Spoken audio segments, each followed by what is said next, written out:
হয়ে গেলি গা। বুঝলাম না যে ভাই আমগরে ছোট থেকে বড় করছে, যে ভাইয়ের খাই আমরা বড় হইছি, হ্যাঁ আজকে মেরে নিতে চাস?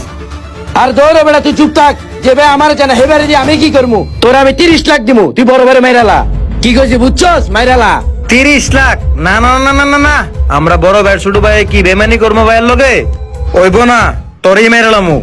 তোরে আমি 40 লাখ দিমু, বাইরে মাইরালা। হাত নামা, আমার একটু চিন্তা করতে দে। আমি বুঝলাম না তোরা কেমন মানুষ রে ভাই, টাকার লেগে নিজের বাইরে নিজেরা মেরে নিতে চাস? চুপ থাক বেড়া, এই জায়গায় পুরা 50 আছে, এলো মাইরালা ওরে। ডিল ফাইনাল, পুরা 50 লাখই তো আছে। হ পুরা 50 আছে। আচ্ছা, কিন্তু আমার একটা শর্ত আছে। বাইরে মেরালামু, আমগো সম্পত্তি বাগের ভিতরে তুই আইতে পারবি না, এটাই আমার শর্ত। আরে বেড়া যা, তোকে আরাম সম্পত্তির ভিতরে আমার কোনো লোভ নাই গা, বুঝছস? তাইলে কিন্তু তোরও মেরালামু। এ আয়। কি করলি জিয়া?